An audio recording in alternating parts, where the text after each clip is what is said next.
말씀을 선고합니다. 여러분, 이 바벨론 초대교회 성도들이 바벨론을 어떻게 이해했다고 그랬죠? 코드네임이 뭐라고 그랬죠? 초대교회 성도들은 로마의 코드네임이 바벨론이었다는 것이에요. 바벨론. 그러니까 로마가 어떻게 했습니까? 초대교회 성도들을 어마어마하게 핍박했잖아요. 황제 숭배를 안 한다고 막 감옥에 쳐놓고 그들이 재산을 빼앗고 죽이고 이렇게 해서 교회가 이제 카타콤으로 들어가서 몰래 그러면서 하나님께서 엄청나게 교회를 부흥시켰어요. 여러분, 우리가 뭐 이렇게 예수 믿는다고 자유의 나라에서 예수 믿는다고 복음이 잘 전파되는 것 같죠. 오히려 교회 역사를 보면 핍박받고 교회가 어려울 때 엄청나게 기도하고 해서 오히려 교회가 성장하는 거예요. 이게 참 아이러니하다. 신기하잖아요. 교회가 막 짓눌리고 막 그러면 약해지고 없어질 것 같은데 오히려 순교자가 나면 나타날수록 힘있게 하나님께서 교회를 더 저변으로 지하로 막 성장시키는 거예요. 놀라운 것이. 그래서 로마 시대에 거의 600만 명 학자들에 따르면 약 200년 동안에 AD 80년부터 313년 콘스탄틴 황제가 기독교를 용납할 때까지 약 200년 좀 넘었는데 10명의 로마 황제에 의해서 어마어마하게 순교를 많이 당했어요. 약 600만 명. 그런데도 교회가 어마어마하게 성장한 거예요. 콘스탄틴 원래 콘스탄틴 장군이 이제 권력 투쟁을 할 때 모비안 다리를 넘어서 로마로 진격해야 되는데 그때 그 첫날 밤에 꿈을 꿨는데 하늘에서 환상을 본 거예요. 십자가의 깃발이 나타나면서 하늘에서 음성이 들리는 거예요. 너는 이 사인을 가지고 너는 승리할 것이다. 이런 어떤 그 하늘의 음성을 들은 거예요. 한마디로 콘스탄틴 장군이. 그래서 야, 신기하다. 이게 십자가는 건 예수 믿는 사람들의 사인인데, 그래서 그 다음날 이제 자기 참모들 다 불러 모아놓고 명령을 한 거예요. 야, 우리 군단에 그 독수리 군단 옆에 마크 옆에 십자가의 사인을 다 담으라. 이렇게 말한 거예요. 왜? 하늘의 음성이 너는 이 사인으로 승리하리라 했으니까. 그 다음에 로마의 본토를 지금 맥센티우스 장군이라는 그 사람하고 결판을 붙여갖고 누가 차기 황제가 되느냐 이 결판을 붙이는데 그 몰비안 다리를 통과하면서 이 하늘의 환상을 본 그대로 그 모든 로마 군단의 깃발 옆에다가 십자가의 사인을 단 거예요. 그러니까 막 용사들이 힘을 내가지고 결국은 맥센티우스를 꺾고 쳐부수고 로마를 통일하게 된 것입니다. 네, 그때부터 기독교가 이제 공인받아서 자유롭게 됐는데, 여러분, 그래서 로마가 그렇게 이제 기독교를 공인하기 전까지 230년 동안 너무나 많이 기독교를 핍박했잖아요. 그래서 초대 교인들 사이에서는 로마가 바벨론이다 이렇게 그런 사인이 있거든요. 코드가. 왜? 여러분, 바벨론은 어떻습니까? BC 586년에 예루살렘을 잿더미로 만들고 바벨론이 완전히 성전에 있는 모든 보물들 금은 뭐와 다 바벨론을 가져갔잖아요. 포로들도 다 끌려가고 이스라엘이 완전히 멸망한 그 바벨론이 하여튼 로마가 바로 바벨론 같은 역할을 하고 있다. 우리 크리스천들이 죽이고 결국은 AD 70년에 로마가 완전히 또 이스라엘을 이 땅 지도에서 없애버린 거예요. 여러분, AD 70년에 로마가 계속 유대인들이 반란을 이렇게 자꾸 그러니까 완전히 끝장내버리고 만 거예요. 10만 명이 죽고 뭐 몇십만 명이 끌려가고 전 세계로 유대인들이 나라 없는 민족에 대해서 여기 이 나라 저 나라 또 그러면서 유대인이 그때부터 나라 없는 민족이 된 거예요. 언제부터? AD 70년부터. 그러다가 언제 나라가 된 거예요? 1948년 5월 달에 유엔의 결의에 의해서 기적적으로 나라가 탄생한 거예요. 2000년 동안 유대인들이 나라 없는 민족으로 이 나라, 이들이 떠돌아다녔는데 놀라운 사실이 뭐냐면 이 기적이에요. 보통 어느 나라든지 어느 민족이든지 자기 모국이 멸망당하고 그들이 다 흩어졌잖아요. 그러면 30년, 많아야 두세 대, 60년이 지나면 모든 흔적이 다 사라지는 거예요. 그 에스닉한 아이덴티티가 다 사라지는 것이 역사의 교훈인데, 이스라엘 백성들은, 유대인들은 2000년 동안 나라가 없고 이 나라 저 나라에서 핍박받으면서 이대륙 저대륙에서 옮겨갔는데도 어떻게 그렇게 자기의 그 아이덴티티를, 민족의 그 종교와 그걸 유지할 수 있었느냐. 이거는 참 미스터리. 두 세대, 3세대만 지나가면 다 모든 민족이 다 다른 나라에 없어져 버리는데, 유대인만큼은 철저하게 그 민족의 아이덴티티를 2000년 동안 유지했다. 이건 정말 기적 중의 기적인 거예요. 하나님의 선민의 모습인 거예요.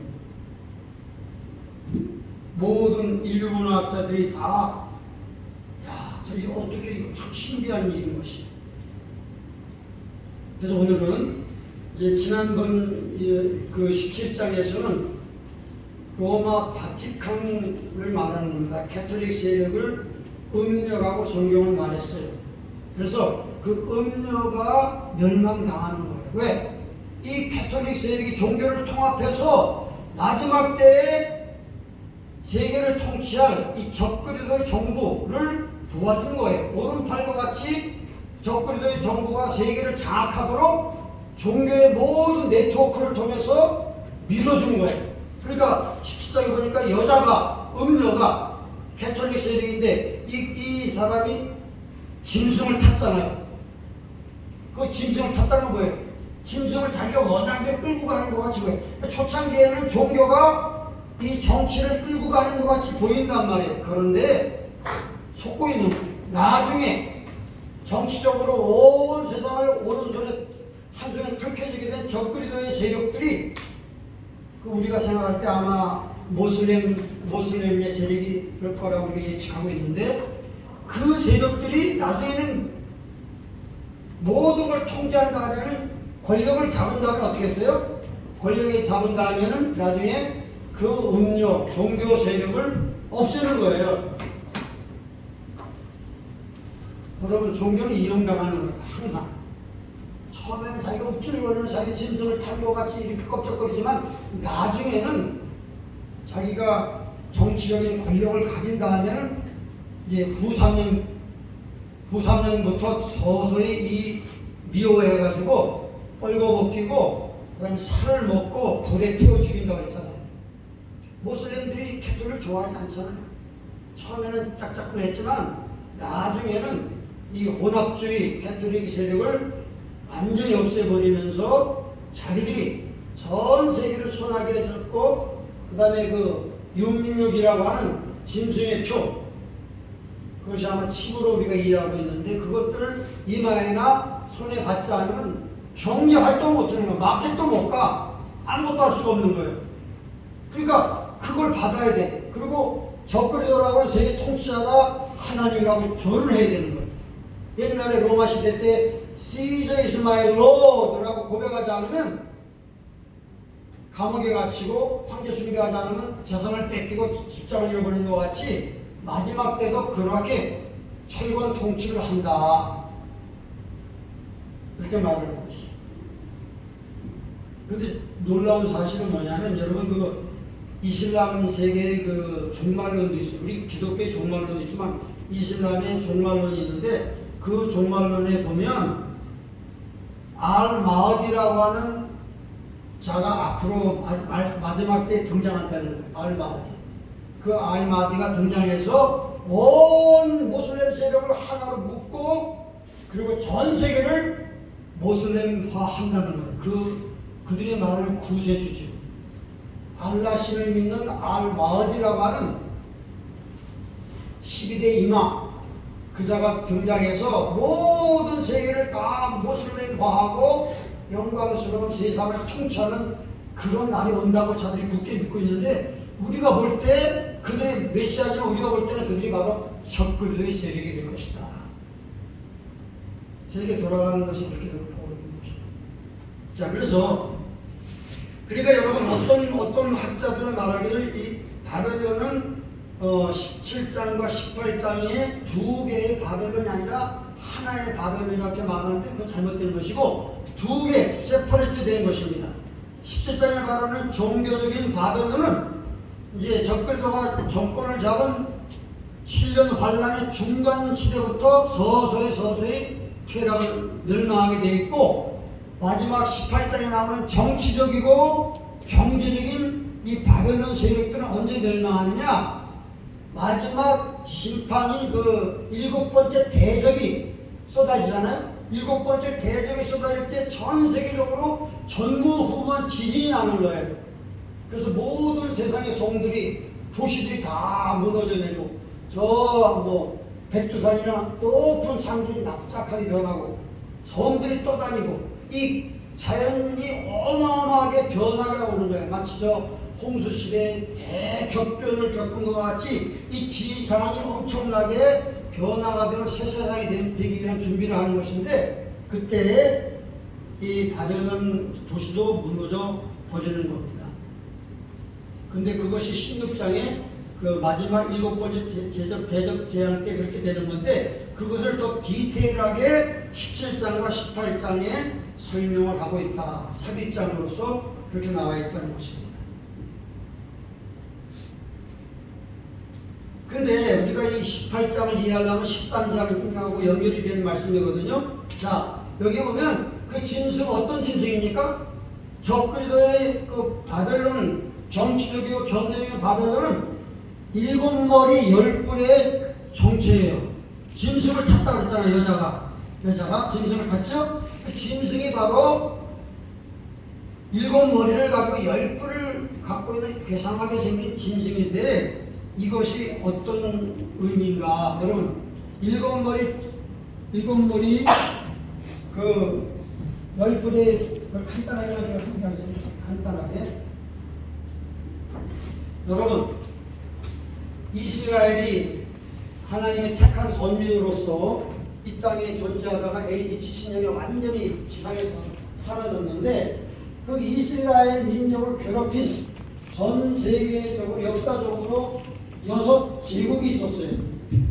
이스라엘 민족을 하나님이 택한 선민이거든요. 이 땅의 선민이야. 교회는 하나님이 택한 하늘의 선민이지만 이스라엘은 지상 민족 중에서 하나님이 택한 선민이라고요. 근데 이스라엘 민족을 핍박했던 열방의 제국들이 7머리로 나와 있는데 6개 있었습니다. 첫째, 제일 먼저 역사적으로 이집트가 있어요. 이집트가 이스라엘 백성들을 많이 괴롭혔잖아요. 그 다음에 두 번째 뭐죠? 아시리아.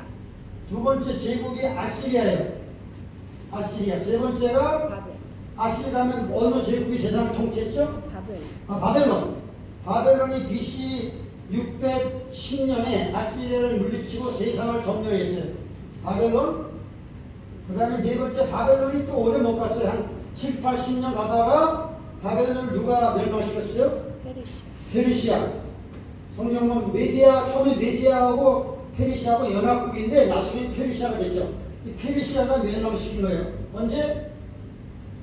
BC 539년에 페르시아와 메디아 왕국이 이 바벨론을 무너뜨린 거예요. 그 다음에 다섯 번째 페르시아는 또 오래가지 못했어요. 한 200년 가다가 헬라. 알렉산더 대왕의 그리스, 헬라라고도 하고 그리스라고 하는 이 그리스 제국, 알렉산더 제국의 그리스에 의해서 멸망당했다. 근데 여러분, 알렉산더는 아들이 있었어요, 없었어요? 자녀가 없었어. 후계자가 없었어요. 33살 먹었는데 자녀가 없는 거예요. 갑자기 죽으니까 어떻게 했어요? 알렉산더 대왕의 4명의 장군들이 있었어요. 막강한 장군, 전 세계를 막 휘어잡고 엄청난 4명의 장군이 알렉산더가 점령한 모든 세상을 4나라로 나눈 거예요. 네 나라로 나눠서 세상을 200년 동안 통치한 거. 이게 헬라 시대라고 해요. 그리스 시대, 헬라 시대라고 하니 200년 동안, 250년 동안 갔단 말이죠. 그 다음에 그리스 다음에 어느 제국이 또 세상에 등장했습니까? 로마가 등장했어요.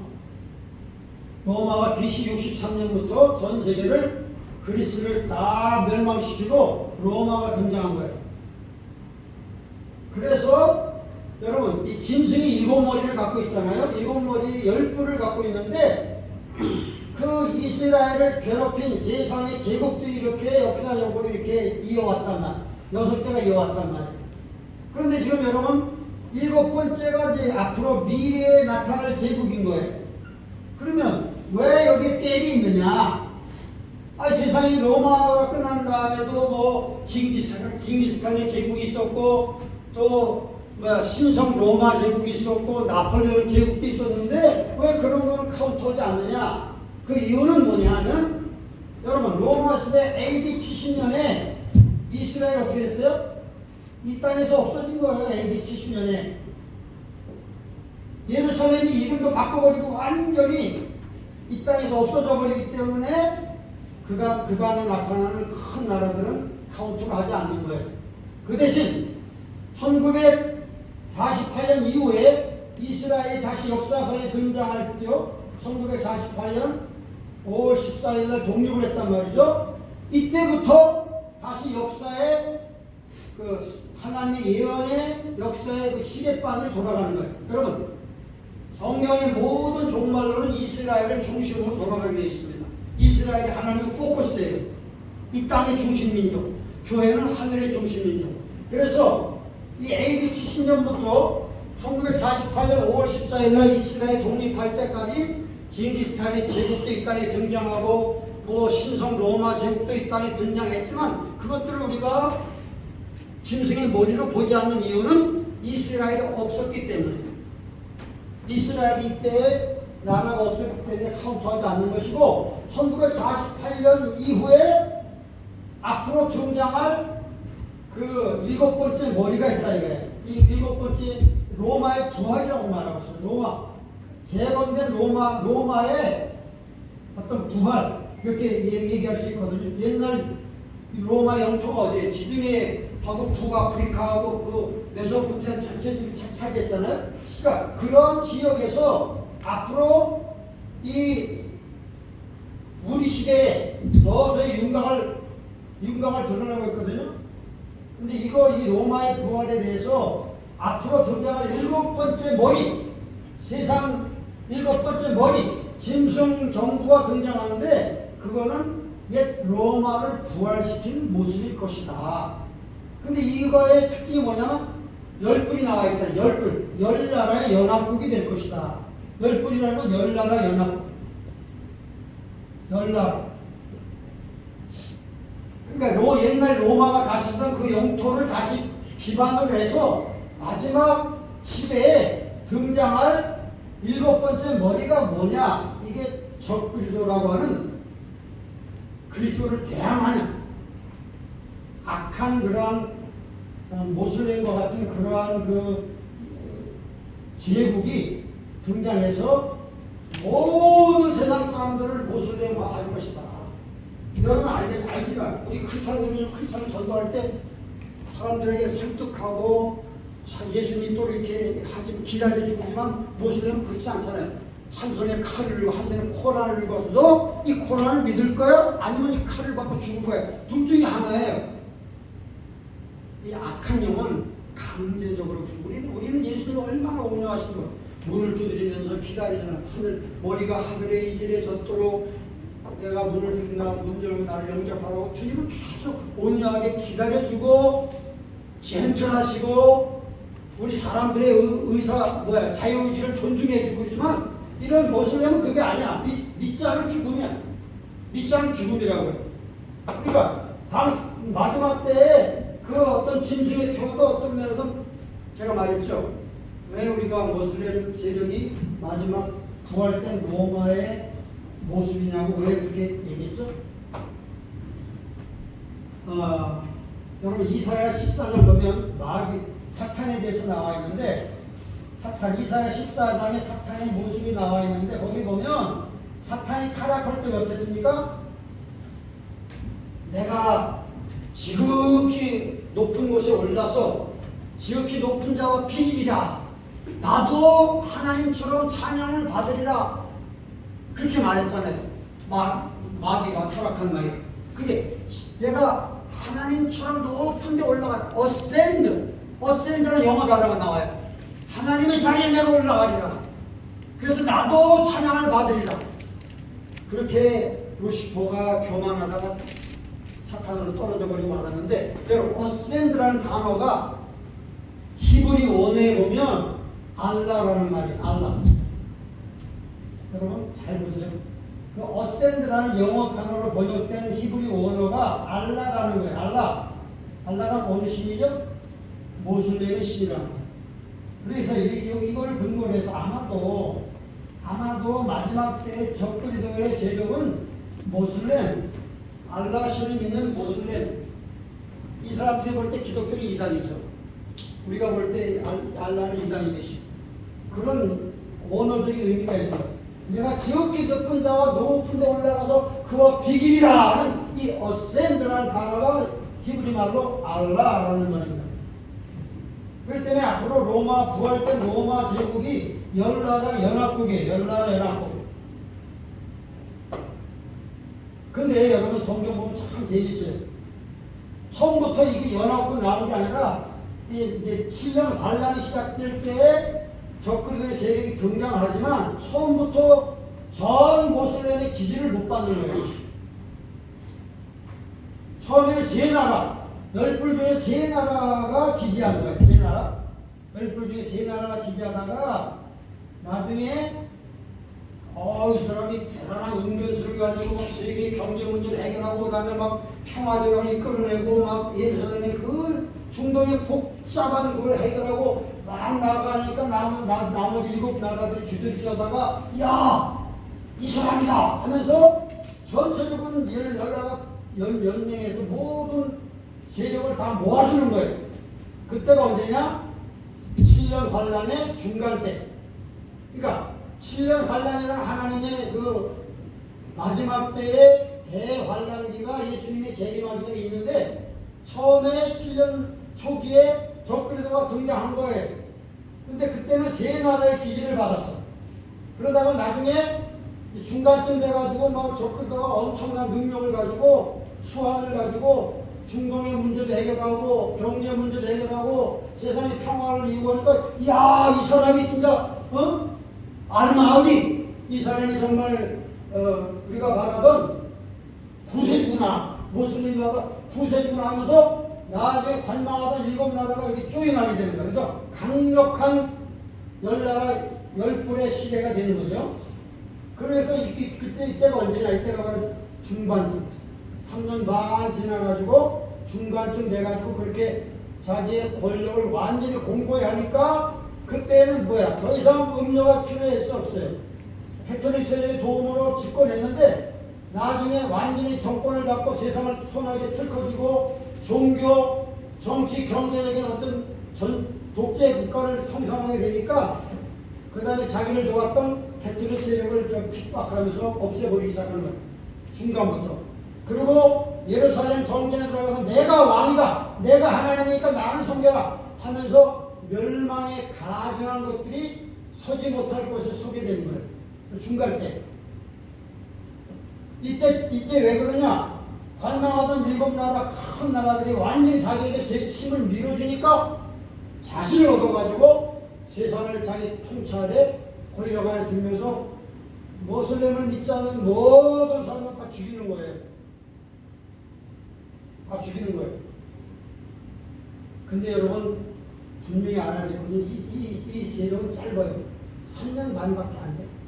얘들이 아무리 그래도 이거 3년 반밖에 짧은 기간 동안에 하나님이 허락하신 거기 때문에 이런 짓거리를 하는 거예요. 그래서 여러분 여기 보면 성경 말씀 보면 뭐라고 말하냐면 여기 성도들 그때까지 살아있는 성도들이 있을 거 아니에요. 지상에 성도들이 이렇게 말하는 거예요. 자 4절 읽어봅시다. 18장 4절 보세요. 시작. 또 내가 들으니 하늘에서 작은 음성이 나와 가로되 내 백성아 거기서 나와 그의 죄에 참여하지 말고 그의 받을 재앙을 받지 말라. 내 백성들아, 바벨론에서 그 바벨론 종 체제에서 나오라는 거예요. 거기 나가서 금방 멸망할 거니까 지금은 뭐 세계를 막 점령하고 호령하고 죽이고 막 그러지만 잠깐 있으면 없어질 거니까 내 백성아 거기서 빨리 도망치고 나가라 이거예요. 그의 죄에 참여하지 말라. 그의 죄는 하늘에 사무쳤으며 하나님은 그의 불의한 일을 기억하신 대로 그가 준 대로 그대로 그에게 갚아주고 그 석권자에도 갑질에 섞어 그를 심판할 것이다. 그가 어떻게 자기를 영화롭게 했으며 사치하였는지 그만큼 고난과 애통으로 갚아줄 것이다. 여러분 짧아요. 그러니까 여러분 우리 물론 신신한 성도들은 이 환난전에 휴거하지만 이 땅에 남아서 이제 많은 성도들이 순교할 거란 말이에요. 이때 순교를 많이 해요 성도들이. 왜? 그 표를 받지 않고 그 짐승의 그 통치자에게 절을 하지 않으면 순교할 수밖에 없는 거예요. 그 사람들 순교를 통해서 천국에 들어가는 것이죠. 자, 그러니까 그러나 순교 당하지 않으면서도 지상에 남아있는 당신의 백성들이 있단 말이에요. 그 백성들에게 내 백성들아 거기에 빨리 빠져나와라. 바벨론의 죄에 참여하지 말고 그 우상을 섬기지 말고 표를 받지 말고 잘 견디고 버티라 이렇게 말하는 거예요 성경이. 그러니까 여러분 이 세력은 막강하지만 짧아요. 막강하지만 짧아. 7년 8년 동안에. 그래서 여러분 우리가 시간이 지나면 승리하는 거예요. 시간만 잘 버티면서 마지막 때의 믿음은 인내. 뭐라고요? 믿음이라는 것이 믿음을 세 가지로 표현했어요. 믿음은 첫째, 믿음은 순종이라고 했어요. 여러분 순종이 없는 믿음은 그 믿음이 아니에요. 그죠? 그러니까 믿음은 믿음이 있다면 어떻게 할 수 있어요? 하나님 말씀에 순종하는 사람이 믿음이 있는 거예요. 그러니까 처음에 믿음은 뭐냐? 예수님을 영접하는 게 믿음이에요. 어떻게 하는 게 믿음이라고? 예수님을 영접하는 게 믿음이에요. 두 번째는 영접한다면 믿음이 뭐냐 이거예요. 순종하는 게 믿음이에요. 하나님 말씀 내 머리를 이해가 안 가고 이 진리의 말씀에 기록됐으면 안 해 하고 나가는 거야. 어린아이처럼 나가는 거야. 그 다음에 마지막 때에는 뭐가 믿음이야? 인내가 믿음인 거야. 인내. 하나님이 참고 견디라고 그랬어요. 그러면 승리하는 거예요. 그러니까 믿음이 세 가지일 텐데 처음에는 영접하는 게 믿음이고 신앙에서 두 번째는 순종하는 게 믿음이고 세 번째는 마지막 때 시대의 믿음은 인내하는 것이다. 제가 제일 좋아하는 성경 말씀이 뭐냐면 디모데후서 2장에 보면 너희가 미쁘다 이 말이여 모든 사람들이 받을 만하도다. 우리가 주와 함께 죽었으면 또 살 것이고 그 다음에 주와 함께 참으면 왕노릇할 것이고 주를 부인하면 주도 우리를 부인할 것이니 이게 하나님께 미쁘신 말씀이라는 뭐죠? 주와 함께 죽으면 사는 거예요. 여러분 우리가 예수님 때문에 손해보고 예수님 때문에 양보하고 그러면 그거 우리가 그냥 맨날 손해로 끝나는 게 아니라 나중에 주님이 갚아주신다니까. 나중에 부활시킨다니까. 당장 그렇지 않아도 예수님 때문에 희생하고 예수님 때문에 내가 손해보고 예수님 때문에 양보하고 그러면 내가 바보 같지만 하나님께서 그걸 보시고 시간이 지나고 때가 되면 우리를 보살해 주신다니까요. 이게 죽음 십자가 부활이 내 안에 경험되는 거예요. 그 다음에 참으면 왕노릇한다고 그랬어요. 여러분 요새 사람은 참지 못해. 왜 결혼에 깨지는 이혼들이 많습니까? 결혼한 사람 절반이 깨지잖아요. 왜 그래? 참지 못해. 옛날에는 왜 그 이혼율이 적었어요? 참았어요. 애들을 봐서 참고 참았다고. 요새 참는 게 없어. 기분 나쁜데 뭐 이렇게 같이 힘들게 살아. 갈라서 성격 차이든지 뭐 경제적인 차이든지 막 갈라서는 거예요. 참지 못하는 것이 바로 마지막 때에 조급하다는 말세의 징조 중에 하나인데 여러분 우리 성도는 참아야 돼. 내가 억울한 일을 당해도 참아야 돼. 내가 무시를 당해도 참아야 돼. 참을 때 어떤 일이 생기냐? 내 자아가 깨지는 거예요. 내 자아가 깨져야 돼. 예수 믿는다면 얼마나 자아가 털털하게 살았는지 몰라. 누가 조금만 싫은 소리 하면 그냥 쏴주고 말이지. 그거는 성도가 아니야. 나는 예수님과 함께 죽었다. 예수님 내 안에 주인이시다. 여러분, 온유해야지. 아까 마지막 말씀의 징조 중에 하나가 사람들이 조급하며 사나우며 부모를 공경치 아니하며 이런 게 나와요. 쾌락 사랑하기를 하나님보다 더하며 이게 마지막 말세의 징조인데 그 중에 사납다. 여러분 그 사람 사나우면 안 됩니다. 아, 내 권리를 내가 왜 양보해야 돼? 나는 이걸 포기할 수 없어. 그러면서 막 자기 권리를 주장하는 사람들이 많이 있는데 여러분 그 하나만 알고 둘은 모르는 거예요. 내 권리를 내가 주장하면 안 돼.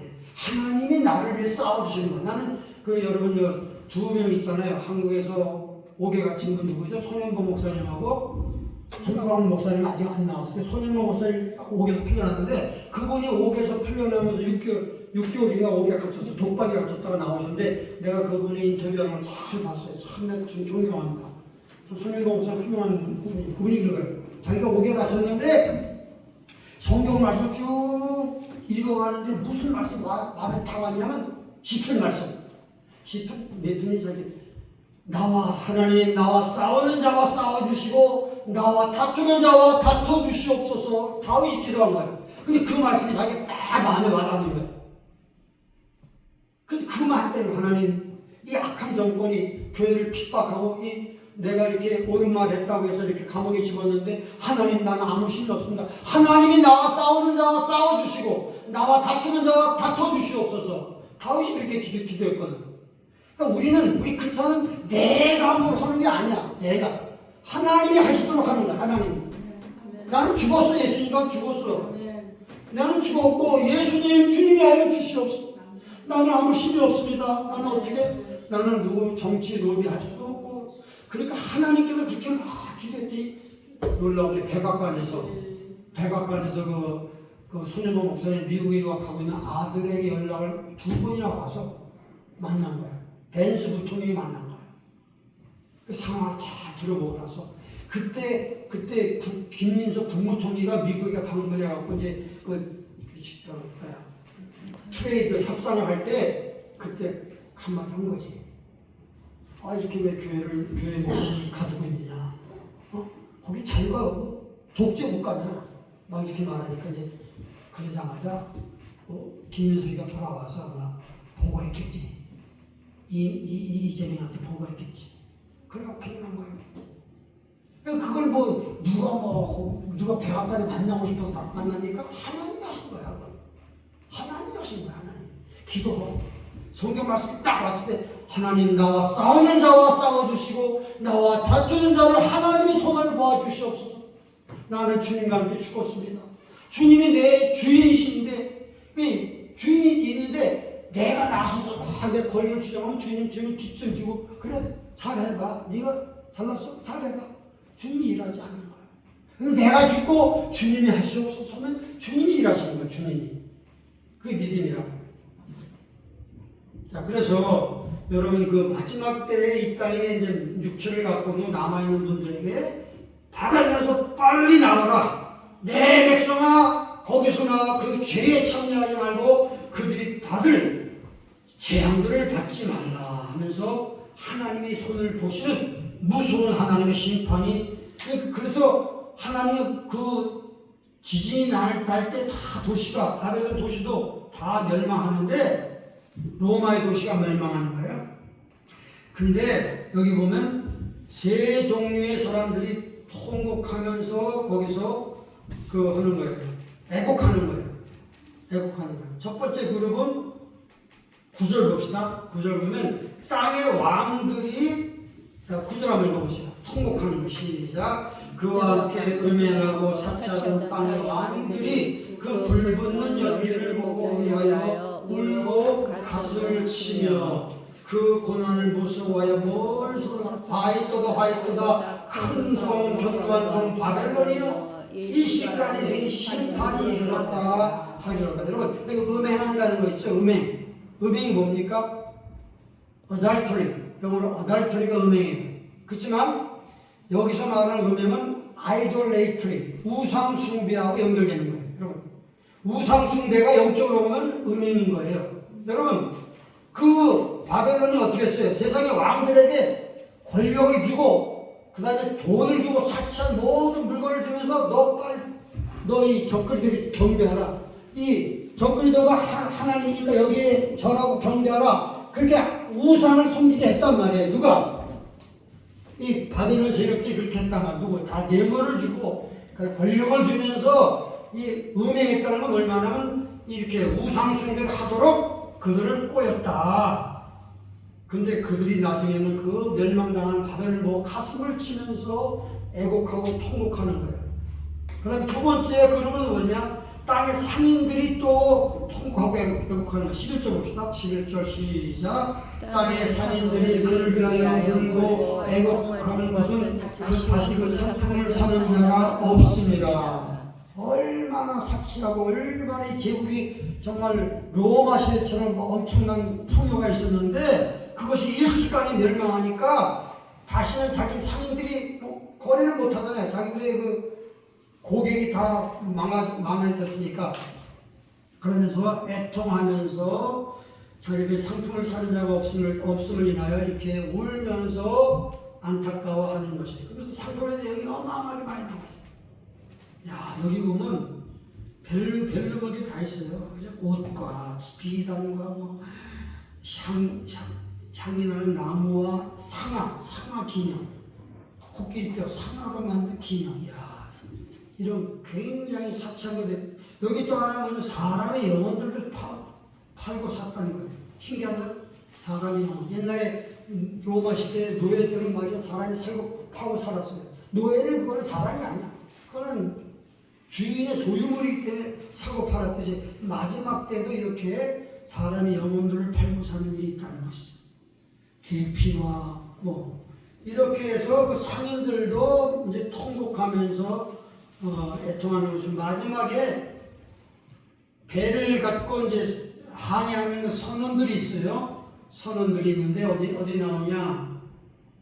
거기 보면 17절 봅시다. 17절 보면 선장들, 배를 부리는 선원들, 여러분 그 무역하려면 배를 가지고 많이 하잖아요. 그런 어떤 그 운송업자들이 다 탄식하는 얘기 나와서 17절 봅시다. 시작. 그러한 두가지 시간에 망하였도다. 각 선장과 각 축을 다니는 승객들과 선인들과 바다에서 일어나는 자들이 멀리 서서 그 불붙는 연기를 보여 저러되 이 큰 성과 같은 성이 어디 있느냐 하면서 애통하는 거예요. 왜? 자기들의 큰 고객이었거든. 그런데 자기들이 이제 다 그 고객이 멸망하니까 이제 이렇게 안타깝게 운송회사들이 이렇게 난리를 치는 것이에요.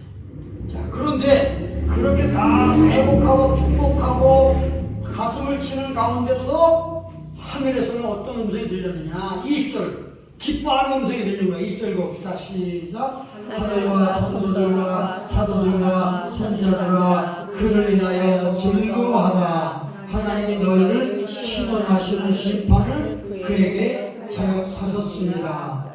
신원한다는 게 뭐예요? 신원 나도 옛날에 신학교 가기 전까지 신원이 뭔지 뜻을 몰랐어. 신원이 뭔가. 근데 알고 보니까 원수가 하는 거예요. 원수가 하는 거. 그러니까 하나님 하늘의 성도들과 사도들과 선자들아 즐거워하라. 왜? 하나님이 너희들의 그 원수를 갚아주셨다 이거예요. 이 바벨론 세력들을 멸망시키고 심판하셔서 왜? 이 바벨론 세력에서 많은 성도들이 순교를 당했잖아요. 그들이 영원히 천국에 가 있잖아요. 육체를 땅속에 묻혀갖고 부활할 때를 기다리면 그들이 영원히 천국에 가 있는데 그 많은 피를 흘렸는데 이제 너희는 즐거워하라.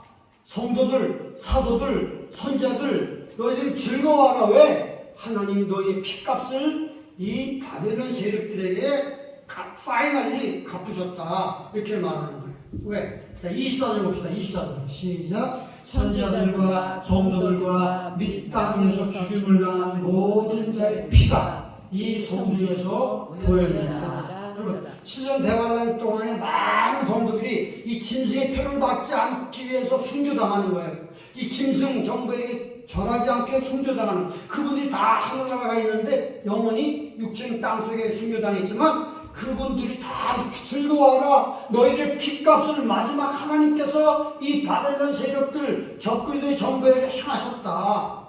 왜? 너희들의 피가 이 성중에서 보였느니라. 여러분 성도들의 피는 굉장히 존귀한 것입니다.